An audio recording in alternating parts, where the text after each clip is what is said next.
খবরদার, আমি তোমাদের ইমাম। ফালা তাসবিকুনি বিররুকুই ওয়ালা বিসসুজুদ। আমার আগে কেউ রুকু। প্রিয় বন্ধুরা, ডক্টর মিজানুর রহমান আজহারি কি বলছেন একটু মনোযোগ দিয়ে শুনবেন, আর আপনারা কমেন্টে মতামত জানাবেন।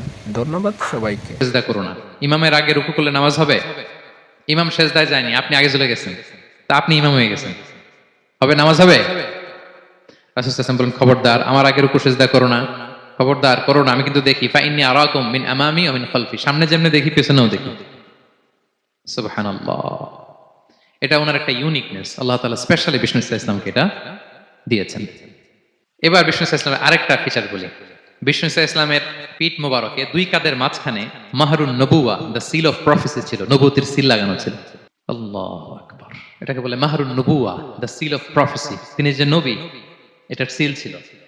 তাওরাত এবং ইনজিলে এই কথাটা এসছে যে শেষ নবীকে চিনার একটা মাধ্যম হচ্ছে ওনার পিঠে দুই কাঁধের মাঝখানে দ্য সিল অফ প্রফেসি পাওয়া যাবে, নবুয়তির চিহ্ন। আল্লাহু আকবার। এটা অনেক সাহাবারা দেখেছেন এই চিহ্নটা। এটার সাইজ কতটুকু? কান্নাহু বাইদাতু হামাম। কবুতরের ডিমের যে সাইজ, ওই সাইজ। কবুতরের ডিম যেরকম ছোট হয়, ওই সাইজের। আচ্ছা, অন্য হাদিসে এসেছে কাজিররিল হাজালা, এরকম ছোট্ট ডিমের সাইজের।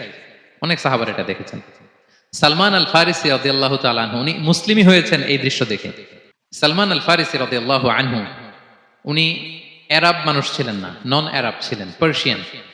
ফার্সিতে কথা বলতেন, মানে ইরান থেকে এসেছিলেন। উনি প্রথমে অগ্নি উপাসক ছিলেন। কি ছিলেন?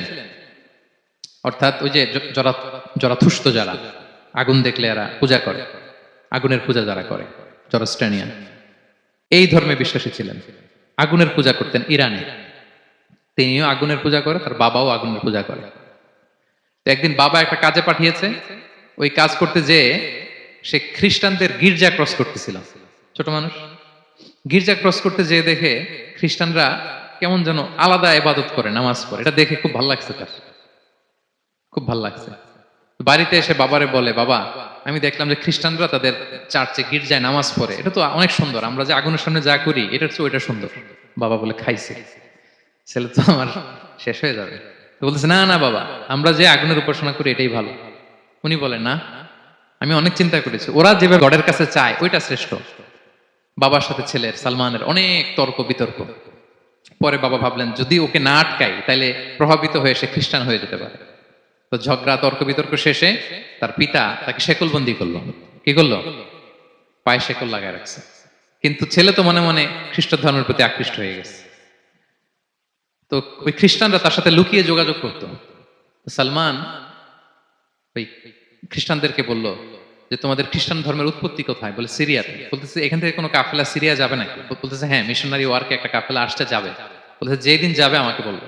তো যেদিন যাবে তাকে এসে বলা হয়েছে তার বাবা নাই, সে শিকল ভেঙে, শিকল সহ কাফেলার সাথে যে জড়িত হয়েছে। দেখেন বিশ্বাস, আদর্শ মানুষকে কিভাবে উজ্জীবিত করে। উনি চলে গেলেন সিরিয়াতে। সিরিয়াতে যে এক পাদ্রির হাতে বায়াত হলেন, কিন্তু এই পাদ্রিটা ছিল ভণ্ড। সে খ্রিস্টানদের দান সদকা নিয়ে গরিবদের না দিয়ে নিজেই খেয়ে ফেলতো। বেচারা পড়লো বিপদে, যে হায় রে, এত সুন্দর ধর্ম রে কারাপ্টেড করতেছে সে। পরে এই পাদ্রী যখন মারা গেল, সালমান সে আরেক পাদ্রীর কাছে গেল। আরেক পাদ্রীর কাছে গেল, ওই পাদ্রী আবার অনেক ভালো, খুবই ইবাদত করে।